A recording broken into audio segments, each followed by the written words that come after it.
yeah, I'm so excited to be delving into that today. Like I said, we're joined by the incredible Jon Alexander, who shaped some of my thinking as a young person, who is a youth advocate in my city in Birmingham. And as a 17-year-old, life is hard nowadays. Life is really, really difficult for us Gen Z lot who are struggling with trying to understand and trying to process things in the chaotic world that we live in, with climate emergency, and so much things that, you know, us young people aren't learning in our education system. I advocate for our education system to be more inclusive, more decolonized, and teaching us young people the things that we really want to learn, like learning more about financial literacy, more about political education, and actually allowing people within the education ecosystem to come together, and co-design a curriculum that actually we want to learn as young people.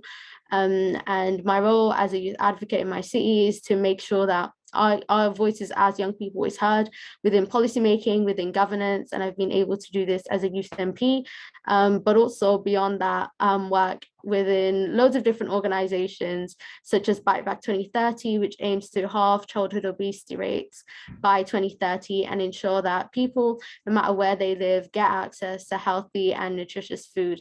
Because that's one of my main things, is food is such a big part of our day. Why do we not talk about it enough? I love talking about food, and I also love writing, reading. I do a bit of poetry on the side as well, and obviously public speaking and facilitating discussions like this about systemic change, about racial equality, a lot about food sustainability, and quite a bit about the role that young people play in the world, because I feel like we play a really, really big part in shaping the world now and actually the future that we're going to live in. So yeah, I'm so pleased to be joined by Jon Alexander, who is trying to create this more imaginative, more collaborative, I can't speak, and creative filled world, and future as citizens. You know, we do have the power, we do have the agency to shape our communities, to shape our institutions into the places that we want to see. Jon is the author of the new book, which is absolutely incredible, Citizens, Why the Key to Fixing Everything is All of Us. Yes, that's right. Every single one of us has a part to play. He's also the co-founder of the new Citizenship Project, a consultancy on a mission to shift the story of the individual in society from consumer to citizen, which he founded after spending the first decade of his career in the advertising industry, but realized that's not what he wanted to spend his time doing. He wanted to talk about how we could be shifting ourselves from this consumer-led mindset, into citizens. And this session focuses on how we can best transition into that citizen-led society, despite so many factors working against us. And it really explores how can we accelerate the pace that we're working at within our communities to achieve the transformational change we want to see. This afternoon will be an in-conversation event, and we definitely want to hear from every single person here. I want to make this an open and welcoming space, so please put your questions in the chat, and also we'll get a time to unmute and share our reflections and insights. Jon, I'm so honored to have you join us today. Thank you for making the time out of your busy day. If you guys don't know, Jon is actually in somewhere totally different. He's doing another workshop in a different session straight after mine, so he's somewhere totally different. So that's why I want to thank you so much for taking the time out. We have so many other things to do. Jon, over to you. No, not at all. It's a joy to be here. I could listen to you talk about me all day, Yumna. It's lovely to be here, and I'm really looking forward to the conversation. As you say, I'm at the RSA house in London at the moment. I'm doing a little event there this afternoon, but this is absolutely the big one for me, and I've been looking forward to talking to you for a very long time. So yeah, tell me where you want to go. Amazing. For those who are unaware of Jon's work, or maybe haven't heard the concept of a citizen-led society before, Jon, could you probably briefly explain how the idea of your book came about and explore the main sort of idea, which is, transitioning from this subject society to a more consumer one, which is now falling, as you talk about quite a bit, to a more expansive and a more holistic sort of citizen-led society?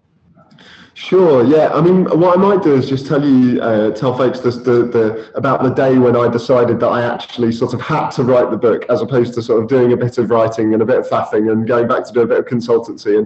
And so the day that I really decided to write the book, really committed to it, was the 10th of May 2020. I'll sit a bit back. I apologise if my sound's a bit odd. Hopefully that's a little bit better. It's about the best I can do, I'm afraid. I just noticed that in the chat.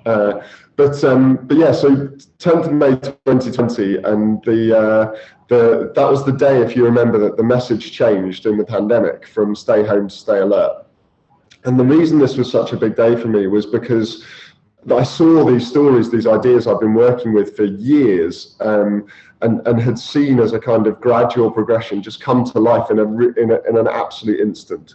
So, and the way I understand that moment in time was that after a fairly delayed reaction to the pandemic at all, the first message in this country was stay home, protect the NHS, save lives, which was absolutely what I would describe as a subject message.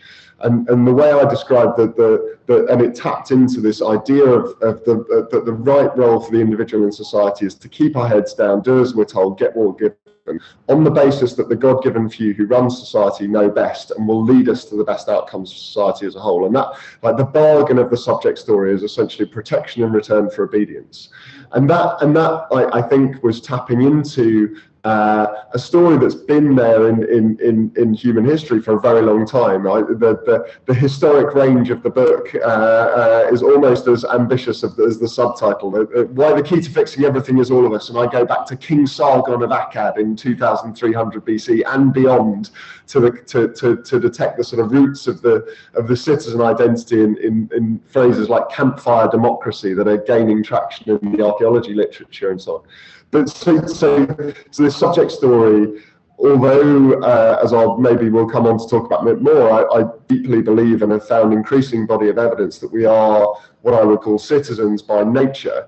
The subject story was the dominant story in our society for a very long time, right up until the end of the 19th century, beginning of the 20th. And it's coming, and it's surging now. It's sort of booting itself now.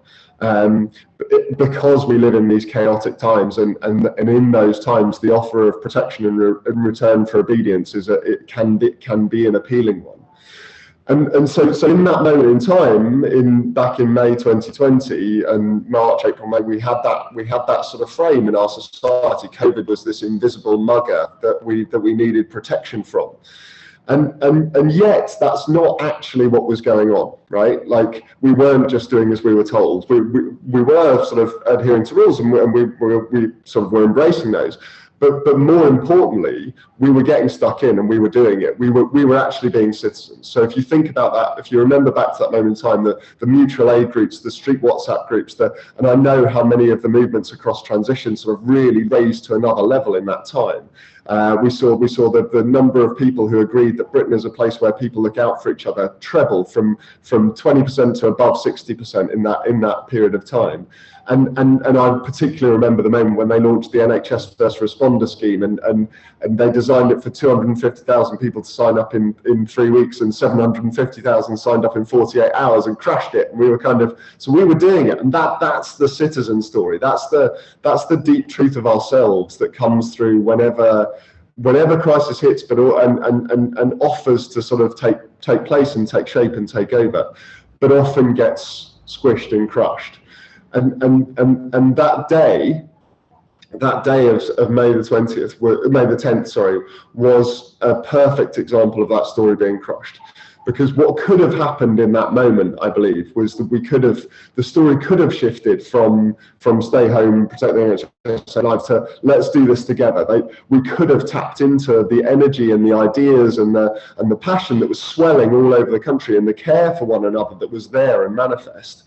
And instead, and I don't necessarily think this is a kind of a party political point or whatever. I think it's just a point about the moment in time we're living in and the invisibility of this deeper capacity and capability. The only shift that could be imagined was a shift from stay home to stay alert.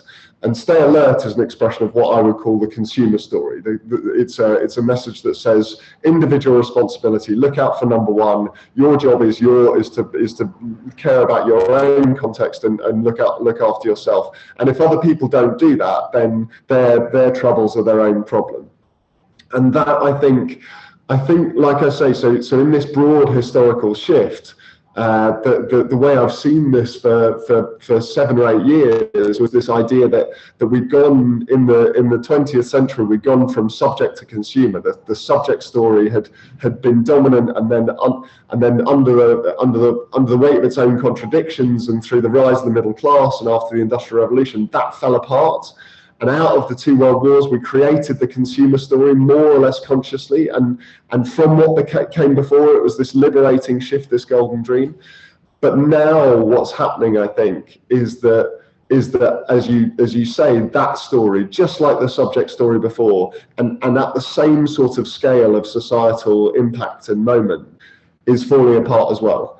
And in that time, the seeds that people in the transition movement, people and that we have been sort of nurturing for quite a long time now, are offering a new story, or actually a very old story. But there's an offer of a story that says actually the right thing to do is involved, to share your ideas, energy and resources to the pursuit of the best society as a whole. And because all of us are smarter than any of us, that is the way to achieve that better society. And I think what we're living in is a moment in time which can feel like it's hopeless and helpless. And if we just read the headlines, that's what it can look like.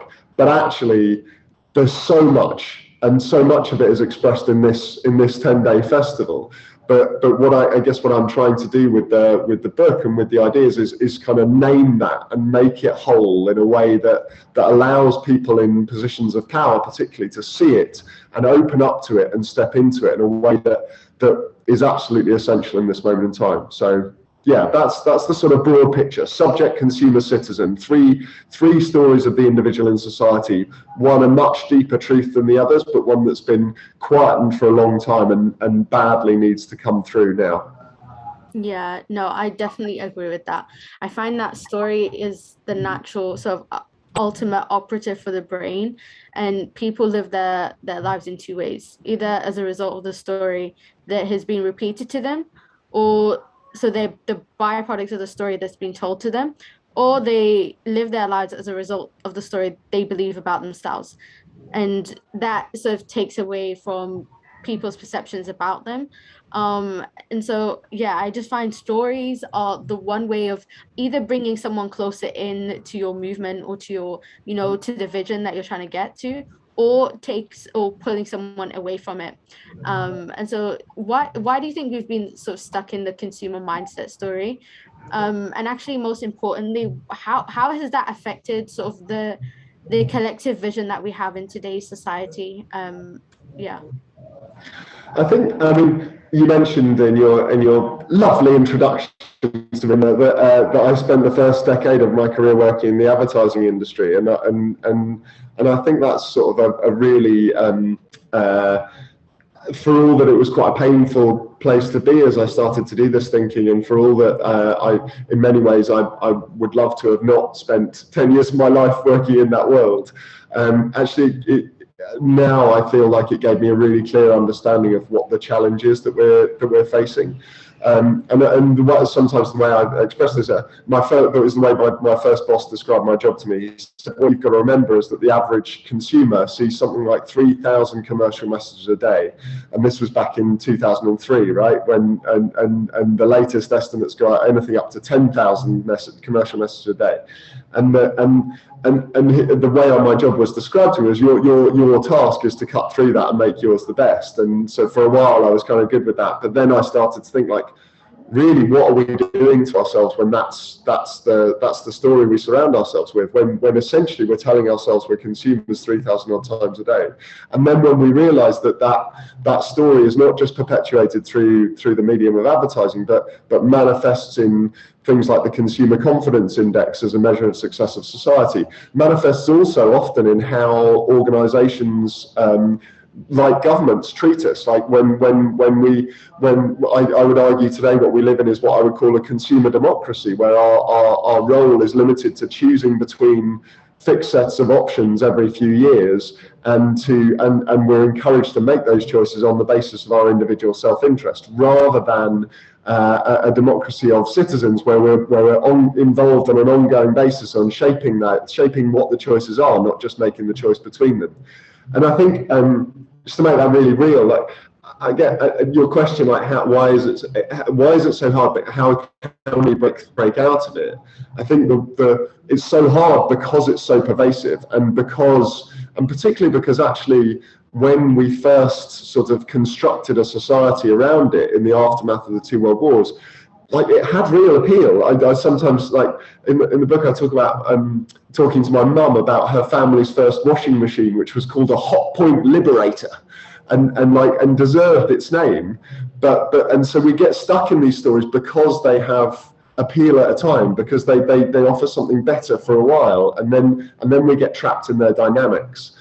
But the answer to how we get out of it is actually is a lot simpler in many ways. Like I don't believe that we have to sort of teach people to be citizens. We don't have to spend a generation making this transformation. I think you yourself, you're an incredible embodiment of the idea that, like, you've grown up in a world with 10,000 commercial messages a day. You've been in this context, and yet your drive and your passion for those around you and to create a different world is undiminished. And I think that what that speaks to is something that I think is more generally true, which is, as I say, that we are citizens by nature. And so the challenge of this moment in time is much more about how do we get how do we get the consumer story out of the way? How do we construct a narrative that can tap into the sort of the inherent passion and agency that people have?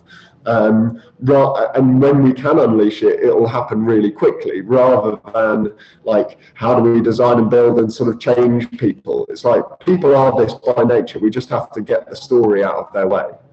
Yeah, no, I 100% agree with that. And I love the way in the book you gave such like practical sort of real life examples where you've seen, people using this consumer based. My favorite one was in the charity sector. One of the ones that I was like, because I was reading about in the book you talk about effective altruism movement, the EA movement, and I was reading it and I was thinking, okay, this is good, but I felt that there was something missing.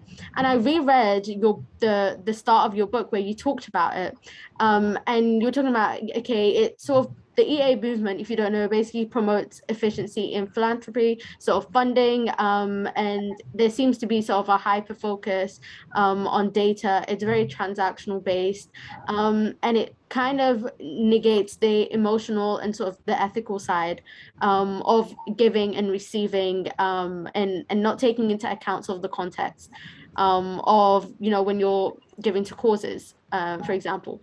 So you were explaining how it shows very clear signs of consumer-based thinking.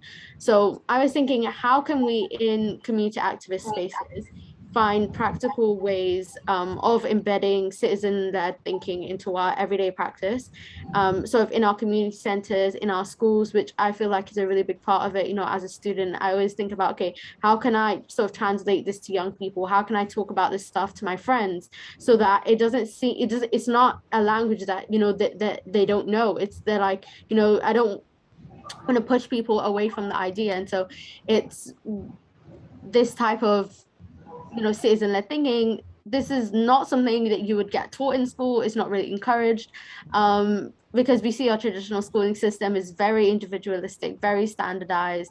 It leaves little room for any imagination, creativity.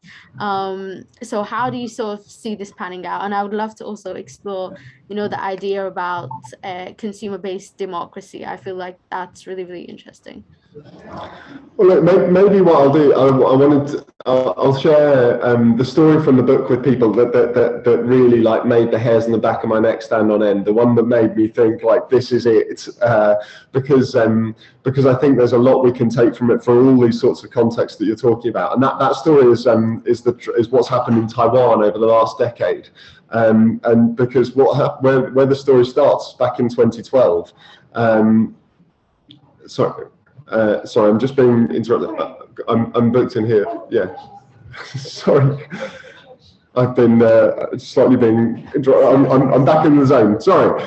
So going back, I'm in Taiwan, people. 2012, the government of Taiwan, which was at the time a kind of right-leaning government, and was in negotiations with the Chinese Communist Party, introduced what they called their economic power plan. And they did it with a TV ad, and this is almost a word-for-word quote. Said something like, let's not waste time talking about policies and complicated things like that. We'll get on with growing the economy, and you get on with your lives. It was basically like, shush, little people, just go shopping, as a communications message from government. And what happened in response to this was initially a group of hackers started to organize, and what they did was they built parallel websites to government websites where people could start to interact and actually see themselves as having a role in these conversations about policy and so on. And they could comment and vote and form, and they had conversation menus where people could meet and discuss. And I won't overplay it, but like, this wasn't huge, but it started to gain momentum. And by the way, they call themselves Gov0 because all the URLs of their websites were g0v.tw, and they talked about forking the government, which was quite fun. And like I say, the momentum built, and then 2014 came, and there was the government tried to rush through a trade bill with mainland China under the banner of the economic power plan. And a student protest, students have been using these Gov0 sites in particular, student protest kicked off, and they occupied the legislature, the parliament. And the Gov0 crew got a broadband connection in and started streaming footage of what the students were doing through social media and broadcast media. And what they were doing was they were debating the flaws of the trade bill. They were discussing the trade bill. And as the nation sort of saw this, the story of the relationship between citizen and state, between individual and society, was deeply challenged. And then the critical moment came when pressure came on the Speaker of the Parliament to throw the students out. And everyone thought he was going to do it. Everyone thought that's what he would do. He was a member of the governing party, and he didn't. He said, this is what democracy looks like. This is what this space is for. And in that moment, the whole idea flipped, the whole narrative flipped. And when he promised the students that there would be proper scrutiny of the trade bill, there was, and it got thrown out. 6 months later, there were municipal elections, and candidates from all over the country who'd stood with the protesters were elected from nowhere often. And one of the leaders of the hacker movement at that point became initial hackathons based on questions relating to the Sustainable Development Goals, bringing ideas from all over the country with the government as a facilitator. And then 2016 came, and there was a presidential election, and power changed hands, and Audrey, one of the leaders of the hacker movement, from hacker to mentor to minister in her own right, and the whole thing was flipping. And where this comes to sort of climax is in the country's response to the COVID pandemic, which is one of the most successful anywhere in the world. And I tell the full story in a bit, but just to give you a flavour, that they talked about the 3 principles of their response being fast, fun, and fair, where everyone had a part to play. And my favourite example is they set up a phone line where any citizen could ring in with ideas for how the country's response could be better. And the lovely story is that a 6-year-old boy rang up and said, the boys in my class don't want to wear their regulation face masks because they're pink and they think they're girly. So you need to do something to make pink face masks cool. And I think you should work with the baseball team. And 3 days later, apparently, they had half the Taiwanese baseball team, the president and the little boy, all in the TV press conference in their pink face masks. And this, by the way, set off a wave of like pink is cool kind of memes and things on social media. It's like crazy story, another story. The reason I tell that story in a bit more depth and often try to is because I think it expresses so much of what you're talking about, Yumna. It gets to the idea that actually when an organisation, whether it's a government or a community organisation or a school or whatever, sees its role as being to facilitate and hold the space for and enable the ideas and the energy and resources of the people involved in it, then what happens is very quickly astonishing, as long as that space is held respectfully and constructively, right?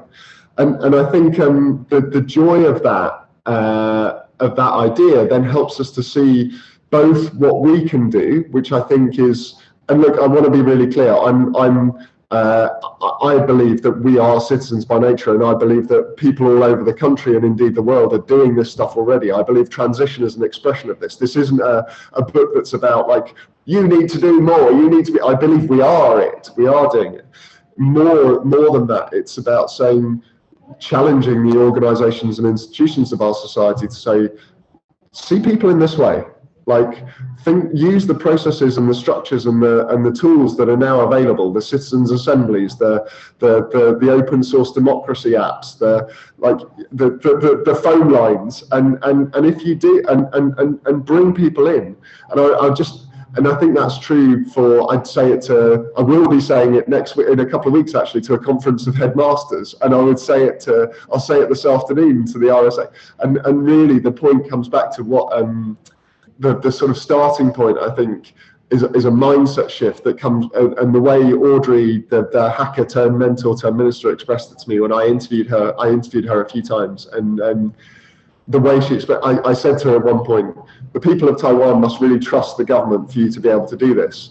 And she said something that just made me like stop and go, she said, we don't want people to trust the government. What we want and what I devote my life to is government trusting people. And I think that idea of like trusting in one another and challenging our organizations and institutions to trust in us is the absolute kind of heart of this work, really. Amazing. That was a really, really good story to tell. And it really, really shows how you can sort of shift the imbalance of power there is, especially in the political space, which is more difficult than in other spaces. You can shift that imbalance of power and put it back into the hands of the people. And really, it's just a story of possibility. A lot of people that, you know, when you present them with such like audacious ideas and you're like, I want to do this, this and that, and you actually start working towards it, some people are like, you'll never get there. And there's some people that continue moving on with that hope and that optimism, and I feel like that's eventually what pushes through. And yeah, that was a really wonderful story. Government trusting people, not people trusting government. I love that. Yeah, how do you feel like we can sort of find synergy? Because like you said, it's not about people aren't doing this work. There's plenty of people that are around the world in different places, in different communities with such, you know, different contexts. So how do you think we can sort of find synergies in the work that we're doing to create a more, you know, collaborative environment? It's a great question. I mean, how does all this come together and actually kind of add up and take over? I mean, I think there are sort of three bits of the answer that I would give. One is that we just have to keep going, right? And I think, some of the point of writing the book, some of what I'm trying to do with the book and with the tour, and I'm going all over the place. I'm in Grimsby and Derby and Colville and Bristol and wherever, and I'm talking to people all over the place. Partly because it gives me energy to meet all of them and meet all of you and that sort of stuff, but also just because I hope what the book does is it says to people, Colville Community Action Network is not just Colville Community Action Network, it's a node in this bigger network, and see that and take strength from it. And I love one of the phrases that I sort of unpack a bit in the book as a theory of change is this lovely phrase, social acupuncture. This idea that the energy for the next system is already here, and it's about releasing it in many places. It's not necessarily about finding the place to change things. So that's part of it, I think. The second part of it is this idea of sliding. I've come to think of the way this is going to happen, the way this is going to transform, as almost like a sort of sliding doors thing, and this is why I really like to emphasize that moment when the speaker of the Taiwanese parliament said, this is what democracy looks like, this is what this space is for, because and how unexpected it was that he would do that, because it is like if we keep coming, if we keep going, if we keep building, then there will be more of those moments when people in positions of power have the opportunity to step into this story with us, to step through the sliding doors, as it were. And the challenge is to keep going and keep believing such that those, and make it more visible so that those things happen. And the bigger interventions come. And then the third part of the answer is, I think we need to dream and think big in ways that might enable our activities and our energies and our stories to come together. And one of my most ambitious thought experiments in the book, I kind of jump into a few kind of thought experiments for how this might all add up.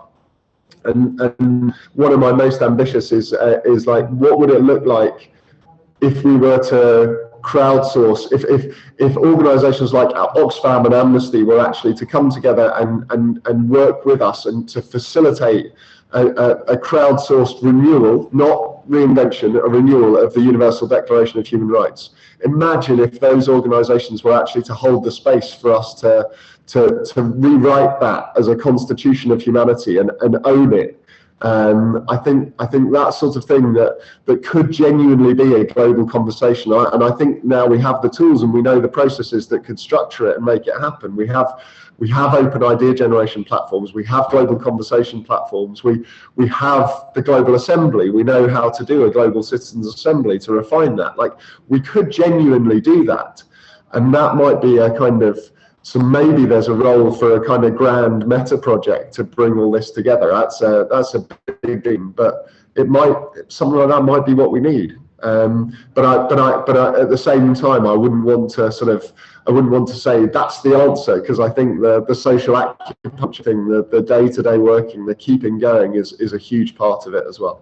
Yeah, I think we need multiple things, and it's just about finding not just the one thing that works, but because one thing that may work for one community or really fires people up doesn't interest somebody else. So it's really about finding different solutions and then coming together. I want to touch on a question on the chat, which I found really, really interesting, that Kate asked. She said, a devil's advocate question: when we say things like, let's do this together, how can we ensure that together is actually together? We had the phrase, we're all in this together, but it wasn't true. We weren't. So trust in the idea of together is understandably low. Kate, do you want to expand on that? Not really. I mean, I think it's already kind of been answered, actually. I think Jon touched on it when he was talking about government trusting people, not people trusting government. And when we mentioned, because things that were coming up for me were things like citizens assembly and growing that trust from the bottom upwards. And once we have that trust, we don't need to listen to these sound bites anymore that are telling us, we're all in this together, because we know what together really means. So I think through the course of the conversation, that's kind of become explicit. So thank you. But just one thing I'll just add, just because it's in the news today, and there's a lovely article that's just been published in a magazine called Noema, Noema, about it. So the city of Paris now has a standing citizens assembly, which is made up of 100 randomly selected Parisian citizens, and they've included refugees and migrants in their calculation of what it means to be representative of the city of Paris. And this body of citizens has I think a treble remit. I think if I get this right, I think it has a remit to hold the elected council to account and report on them. It can commission a number of issue-specific citizens assemblies every year, so it has an agenda-setting function, and it also has a role in what's now 100 million euros a year of participatory budgeting in the city. And I just think, like, somewhere so close to us and so significant and structured is really exciting as an example of this stuff actually being structured into how we do our politics. And I think that's what that's the sort of thing that together really means. It means full, true kind of inclusion and representation. It means every voice being, the value of every voice and every perspective being understood. And really, like, if I were to sum up the citizen story, as it were, in one phrase, I love the phrase "all of us are smarter than any of us." I think is the heart of it. It's like, it's really when that comes together, that collective intelligence it just unleashes us, and that means patients have wisdom in a medical process. It means, and I could go on, but I'm getting overexcited, so I'll see if Yumna wants to take it somewhere else. No, I think you can carry on. I think that was amazing. I think you can carry on with that. Yeah. Well, I mean, maybe just to say, I think part of the what I would emphasize about the book and what I'm trying to say into the world is that this isn't but this is in every aspect of society and in every part of the world as well. Like, it is a political thing, and I think these structural interventions like a standing citizens assembly are so important. But it's also and I told one of the stories I tell in the first chapter of the book is my business partner Irene, who would have joined this conversation actually, but she's recovering from an operation. But she lost the sight in one eye from an infection she contracted through a contact lens, contact between contact lens and water. And her reaction to that was to start organising in the community of patients that she was part of, and they worked with their doctors and clinicians to create patient information that really answered the questions that they were holding. And she used her expertise as a communicator. We used to work together in advertising to design communications tools that would make it more widely understood that contact lenses shouldn't come into contact with water. And this too is an example of this idea. It's like, what does it mean to be a citizen as a patient, to tap into and draw on your own ideas and expertise and energy and resources and bring those to bear on that situation, and critically to be encouraged and supported to do so by those structures. So I guess, like I say, what I would just emphasize is this idea that together, maybe to draw back to Kate's question, when we really do stuff together, what we're really saying is that we are all valued as participants in something, not just they're trying to find a solution that sort of works for us. It's like it's by us and with us, not for us. Yeah, I think that links back to in the morning session, in the agony art session, we were talking about, like, if you ask someone your skills, they're most likely to say, well, I don't have any skills, so, but if you approach it differently and you're like, what are your interests, what are your hobbies, what are the sort of stuff you do in your free time, for example, then you find out more about someone, and then you're not approaching it in a way of, what are your skills, what can you contribute to this movement. It's more of what are your lived experiences, what can you bring in, and you're sort of getting someone to explore themselves a bit more and see, everyone has a different role. Some people are better at communicating. We need the people who are, good at graphic design. We need the people who are good at facilitating. We need the public speakers. We need, the people doing the behind the scenes work. I think there's so many different roles that people can have. And it's just about acknowledging that and bringing someone in. And like you said, allowing someone to be an active participant wherever they are. And so probably my next question would probably be about young people and the importance of intergenerational conversations. What are your thoughts on that? How can we get young people involved in understanding the shift and playing their active part in it? I'm going to answer in just one sec, but because of where that conversation was going, if I may, I'm just going to read you a tiny bit about there's one little bit that speaks so powerfully to this idea of tapping into what we're all great at. Maybe give you an idea that the writing isn't too bad either. But so the American marine biologist, Dr. Ayanna Elizabeth Johnson, also a strategist for federal environmental policy, comments on the failures of the environmental movement, describing the enormous miss of asking everyone to do the same thing. Everyone march, everyone spread the word, everyone reduce your own carbon footprint, which resulted in individual superpowers being left untapped. Instead of all following the same exact checklist, she says, I encourage people to figure out the special things they can contribute.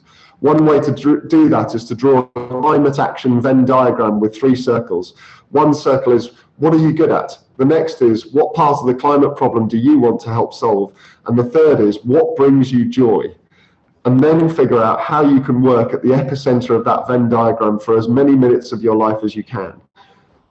And I think I just love that idea of like drawing that Venn diagram. And I think Joanna Macy actually talks about this idea of like the finding the place where your joy meets the work that needs doing in the world is I think Macy's language, which is lovely.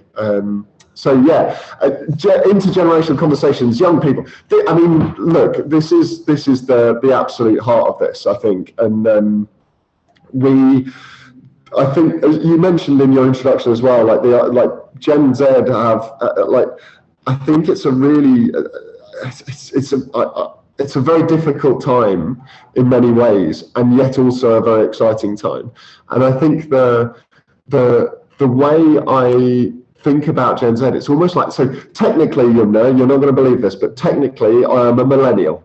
I come in and make the oldest millennial by about I'm sneaking by about 2 weeks on the technical definition, but I am technically a millennial.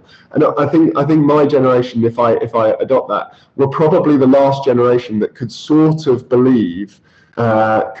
sustain a belief that the systems and structures of our society could be made to work, that there was a way of working from within what we currently have to find the answers that we needed. And I think the great challenge that Gen Z is really kind of acknowledging and facing is that they don't and they can't, and that there is real, like, deep systemic transformation, and that's really challenging and really exciting. And I think what it means for intergenerational conversations is really important, because I think there's a humility required on the part of older generations to go, we can be learned from, and we can be side by side, and we can be supportive. But what we can't do is be too certain. Because when we're too certain, we shut down the space for the generation that's actually going to have to create and move into this space to figure it out, and that's where I think one of the other concepts, the sort of theoretical concepts that I got really attached to in the research for the book, is this idea of safe uncertainty. And I think I've written a piece that's being published by Schumacher actually later in the year about what if education and schools were a space to cultivate safe uncertainty? And this originally comes from the work of a family therapist called Barry Mason. What Mason talks about is the idea that anyone who comes for therapy is in one of 2 mind states. They're either unsafe, uncertain, I don't know what to do, or they're unsafe, certain, I'm bad and I know I am. And what they think they want, and what a therapist can easily fall into perceiving as his or her role, is to provide safe certainty. Tell me what to do to fix it. And I think, and what he argues is that actually safe certainty doesn't exist. There is no sort of solution that will end the problems in a complex world, in a complex society. So what you need to create and cultivate, and the role of a therapist is actually to try and create safe uncertainty. To find safety, which often comes in community and care and support, and yet acknowledge and not deny uncertainty, not pretend that there is a set way of doing things.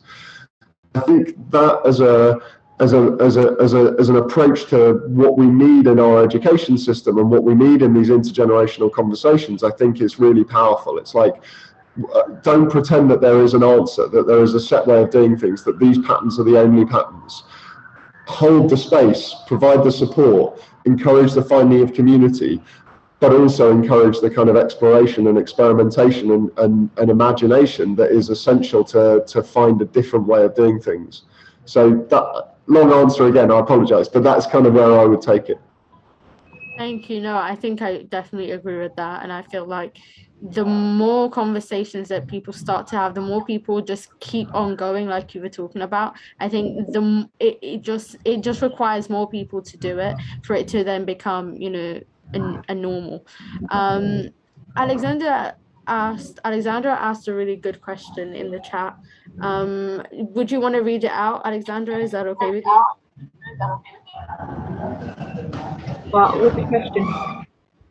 The question you posed at the start, and it was about economy, I think, about how the economy is extravagant, I think. We are locked into. Take whatever you want, Alexandra. What do you want to ask? Hello. Yeah. Lots of questions. Yeah. Okay. So the second one was just about particularly to the British state versus public school system, and then the first one was the one that I'm really sort of interested in getting diverse views from the community about, and it's to do about how we break out of this lockout. So at the moment, we're in a story which is very individualist and consumerist, and it's not just out of choice. We're actually locked into it. We together put pressure on each other. So personally, these whatever 10,000 adverts a day are telling us that we are hollow and empty and mean, and we have meaningless lives unless we buy these things to give ourselves connection. We have problems with individual companies have problems in that they legally have to take care of shareholder primacy. Companies will start off green, Body Shop, and then get bought by L'Oreal. And then we have problems with campaign funding, which lead to populist politics. So there are all sorts of things that lock us in, and the Taiwanese example is maybe an exception to a rule. Very, very surprising. You know, I also grew up in a police state. It's very, very easy to just suppress the violence. There doesn't seem to be an easy way to extrapolate what happened in Taiwan in many countries where protest is subjected with violence. But there may be ways of getting around it that are specific to the culture, specific to the country. So I'm interested in Britain and maybe kind of Europe. We are historically, you know, connected to the climate change story and towards this new type of politics. So how do we collectively break up? We are locked in. So it's not so easy for individuals just to say, I'm going to change everything and then for this to propagate. We do need to have some clever way of thinking collectively. How do we get out of these locks? So, look, I mean, it's an enormous question, and I can only offer my take. My take is that I really love is rooted really in change. Probably best expressed by Buckminster Fuller, the designer, who had this phrase: if you want to change something, don't fight the existing reality. Instead, create a new reality that makes the old obsolete. And I think that that sort of expresses quite powerfully what GovZero did in Taiwan. They didn't just sort of reject the way that the government was doing things. They didn't campaign against. They didn't become defined by it. And for all that, I do think that those ways of working are important. Don't get me wrong. There is a role for. I'm not saying there is no role for that. I think the way what I would argue for is learning more from that. And I think in many ways at a local level, that's what transition and organizations like who don't explicitly identify as transition but are doing many of the same sorts of things like East Marsh United in Grimsby, where they now raising like £500,000 as a community share offer to buy houses and become a social housing provider. Like that's working, that's sort of creating a new system without really paying any attention to the existing at that local level. Where I think your question leads is, though, how does that add up to a global scale? And I think what I would say there is, I think there have been already, and there will be more of these sliding doors moments, as I say. And I don't think we should I don't think we should push away the example of Taiwan and say it's that different. It really isn't in many ways. Like Eat Out to Help Out and the Economic Power Up Plan are peas in a pod. And all of the people I interviewed in Taiwan said that they'd expected Speaker Wang to throw out the protesters, and they think that things would have gone back to exactly how they were in 2012. But what happened? What that makes me think our task is, and I sort of referred to it with the thought experiment of like, could we crowdsource a new Universal Declaration of Human Rights or a renewal of it? And I believe we could. Next time I'm working on something at the moment in the UK where because David Attenborough is going to have a big documentary series about British nature early in 2023. So I'm working with a group of organisations to try and create an outside government participatory process to develop what we're calling the People's Plan for Nature, that would then be ready to have the energy conducted into it by that Attenborough documentary. Instead of nothing happening and then Blue Planet comes on and everyone goes, what can we do? Straws. Can we construct something that has the energy conducted into it and challenges and actively creates that a sliding doors moment. And I mean, one thought experiment which I think is probably quite challenging, but I still would hold to it, is imagine what might have happened if Extinction Rebellion, after in that first moment when they were incredibly popular, had celebrated and pointed to and said, this isn't good enough, but it's a step in the right direction, to the Climate Assembly. What might that have? I just wonder, and I don't want to come across as critical. I know there are reasons why that didn't happen at the time, but just as a thought experiment, if we had our time again, would we celebrate that and go, this is what our democracy needs to look like? We need more of this, and push the energy towards what we want to build rather than what we want to reject. I think maybe that's sort of, don't fight the existing reality, build the new, is sort of the heart of what I'm saying. Where do you want to go to finish off, Yumna? Where are we? We've got a question which I feel like you've already answered slightly, but the question is, what power does the mass of conscious citizens / custodians have within the consumption-based system to shift corporate power to do good away from just not being caught doing bad? And I feel like you've sort of answered it already, of sometimes we don't need to campaign against, what is already happening. We just need to sort of create an alternative reality, and people then can see that and be like, yes, I want to get involved, and actually do so and feel like, this project, this type of thing is for me, and just get involved that way. So I feel like you've already answered it, but if you've got anything else to add, then you can probably do that. Just two very quick things, just by way of example. And again, just to emphasise, I do think campaigning and resisting and pointing out the bad behaviour is important as well. Mm-hmm. But just to say, someone mentioned the Body Shop before, and we've been working with them a little bit. They've actually sort of come out of L'Oreal again, thank God, and are starting to do some really interesting stuff. New Citizenship Project has been working with them, and they've just launched something called the Youth Collective, which is basically a space within their governance structure, within their approach to the world, to be a platform for the voice of young people on shaping the future, and actually building agency, not just selling products, which I think is really interesting and exciting. I also think that the growth of what's called equity crowdfunding is really fascinating. There's a lovely organisation. It's a little bit like Community Shares, but just in a corporate context, and the relationships that grow out of that. There's a lovely online retailer called Buy Me Once that champions long-lasting products over sort of throwaway products. And they did that. We were involved in them doing an equity crowdfunding round, so people actually buy into the organisation and then are the owners of it and are part of it. So instead of the sort of invisible shareholder structures, mm-hmm. And I think that's part of the shift as well. So I guess what I would want to emphasise though is that I think